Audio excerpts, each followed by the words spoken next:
ఇప్పుడు భర్తకు మందు ఇష్టమని ఆయన త్యాగం చేసి రోజు మందు బాటలు తెచ్చిపెట్టి లివర్ పోయి పోతాడు ఆయన. అది త్యాగం.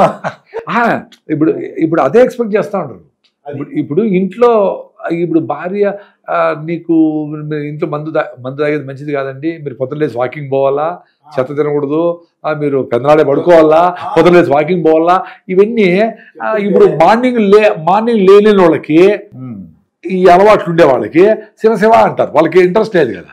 మరి ఎవరు కాంప్రమైజ్ కావాలా, ఎవరు త్యాగం చేయాలి? అప్పుడు త్యాగం కాదు, ఇక్కడ ట్రూత్ అనేది ఒకటే ఉంటుంది. ఇప్పుడు ఏ కేసు అయినా ఎత్తుకోండి, కోర్టులో లక్షల కేసులు ఉన్నాయి కదా, వాడు కరెక్ట్ ఉంటాడు, వాడు కాదు, అంతే. ఒక నిమిషంలో చెప్పేయచ్చు జడ్జి గారు, ఒక నిమిషంలో చెప్పేయచ్చు. కానీ ఇంకా ప్రొసీజర్స్ కాబట్టి ఏసీ అట్లా ఈయనకి ఎందుకబ్బా నువ్వు మందు నిలిపేయచ్చు కదా, మీ ఫ్రెండ్ అడిగినాడు అనుకో, లేదా బాగా స్ట్రెస్, ఆఫీస్లో చాలా స్ట్రెస్ వచ్చి ఆ మందు అయితే నేను రిలాక్స్గా ఉంటాను అని అంటాను.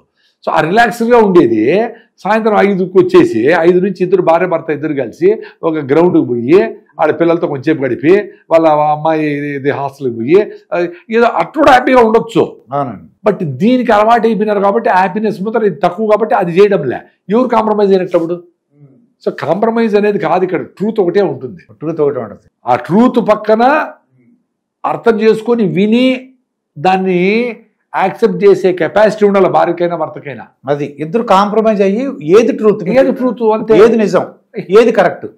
ఇప్పుడు అట్లని చెప్పి 4కి వెళ్ళేసి 5 వరకు నువ్వు రన్నింగ్ చేయనుకుండా ఒకవేళ 6 పోండి నేను కూడా వస్తాను రా, ఇద్దరు కలిసి వాక్ చేద్దాం, నేను కొంచెం నాకు బరువు ఎక్కువ కాబట్టి నేను ఎక్కువ నడవలేను, నేను మీకోసం వెయిట్ చేస్తాను, మరి తినేసి వెళ్తా ఆ రాయిజా ఉందంటారు తాగేసిపోదాము. అట్లాంటి మంచి మాటలు మంచి అలవాట్లు చిన్నగా పుష్ చేస్తూ ఉంటే ఆటోమేటిక్గా ఆ రిలేషన్షిప్ అప్ప నా భార్య నా కోసం చూడు ఇప్పుడు వాకింగ్ లేనా, ఇప్పుడు వాకింగ్కి వస్తూ ఉంది అని ఆయనకు లవ్ అనేది అక్కడ వస్తుంది. అవునండి. సో ట్రూత్ వైపు పెట్టు. మా ఆవిడ నాకు ఇంట్లోనే తీసుకొచ్చి మందు బాటలు పెట్టి నాకు పల్లీలు వేయించి పెట్టి నా ఫ్రెండ్స్కి అందరికీ కూడా అన్ని చేసి పెడతాను, అన్ని ఇస్తాను, అది ట్రూత్ కాదు కదా. అందుకే నిలవవు.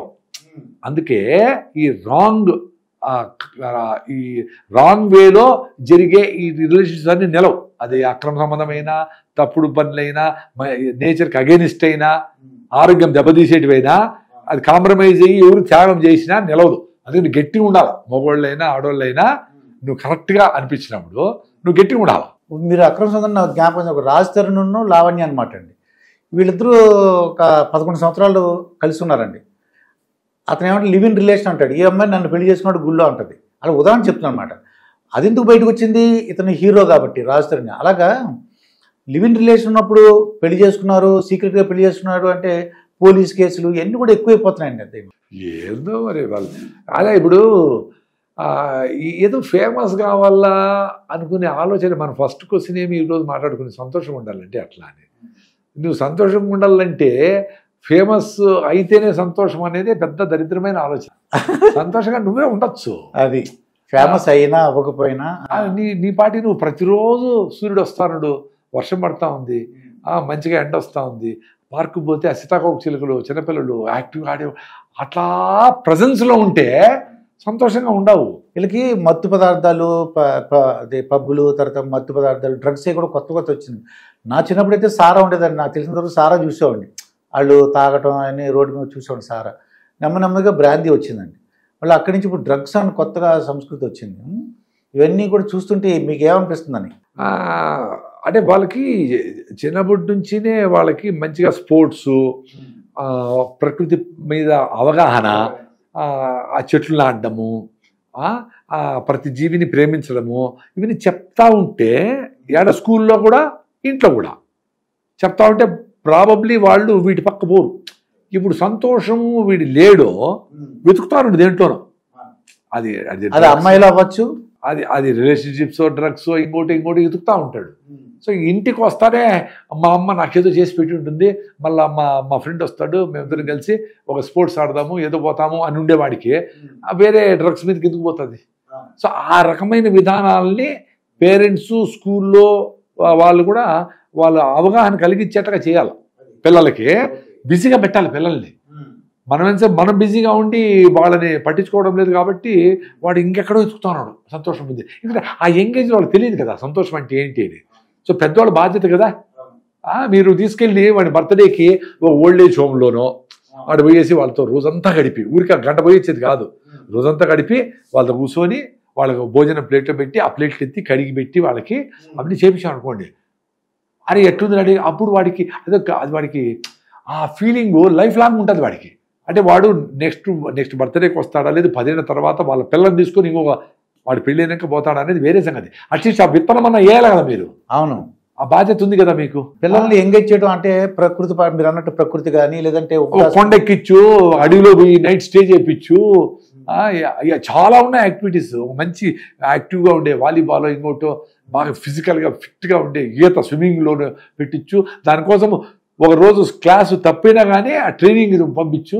అప్పుడు వాళ్ళు అమ్మా నాకు టైర్డ్గా ఉంది అంటే అప్పుడు చెప్పచ్చు, రే నువ్వు పప్పులు తినాలా, ఇది తినాలా, ప్రోటీన్ తినాలా, ఇది తినాలా అని వస్తారు. దాని మీద డిస్కషన్ లేదు కదా. సంతోషం మీద, ఆరోగ్యం మీద, ఆనందం మీద ఎవరు డిస్కషన్ చేయడం లేదు. ఇప్పుడు పిల్లలకి సెల్ ఫోన్ అలవాటు అంటే వీళ్ళు అన్నం పెట్టేటప్పుడు సెల్ ఫోన్ వీళ్ళు అలవాటు చేశారు, లేకపోతే వాళ్ళకి తెలియదు కదా. ఇప్పుడు ఆ సెల్ ఫోన్ అలవాటు అయిపోయింది వాళ్ళకి, లేకపోతే టీవీ కానీ. అవి తగ్గించాలంటే ఎలా మీ ఐడియా ప్రకారం? అదే మొదలు అనుకునేట్లు వాడికి ఆకలేసే తింటాడండి. మీరేదో వాడికి ఒక బాధ్యతగా ఈ టైంలో భోజనం పెట్టేయాలి కదా, కానీ వాడిని పిలుచుకొచ్చి వాడికి సెల్ ఫోన్ ఇచ్చో ఇంకోటి ఇచ్చో టీవీ పెట్టో అది పెట్టేది కాకుండా వాడు తినలేదు అనుకోండి, వాడికి చిప్స్ గిప్స్ చెత్త గిత్త ఇవ్వద్దు డబ్బులు, వాడికి ఆకలిగానే ఉంటాడు. అప్పుడు ఒక టీవీ మీరు టైం పెట్టేసేయండి, 1 అవర్ నువ్వు ఎప్పుడైనా చూసుకొని ఆయన, ఎందుకంటే నీ కళ్ళు దెబ్బతింటాయి. ఎందుకు దెబ్బతింటాయి గూగుల్ చేసి చూపేయండి. ఆ రేడియేషన్ ఎంత ఉంటుంది, ఎంత దగ్గరలో కూర్చుంటే ఏం జరుగుతుంది. వాడు చదువుకునే పిల్లలకు వాళ్ళకి అర్థమైన రీతిలో చెప్పండి. వాడికి తినిపించాలనే ఆందోళన వద్దు, మీరు అతి ప్రేమ అవసరం లే. అది మెయిన్, అది ప్రాబ్లం.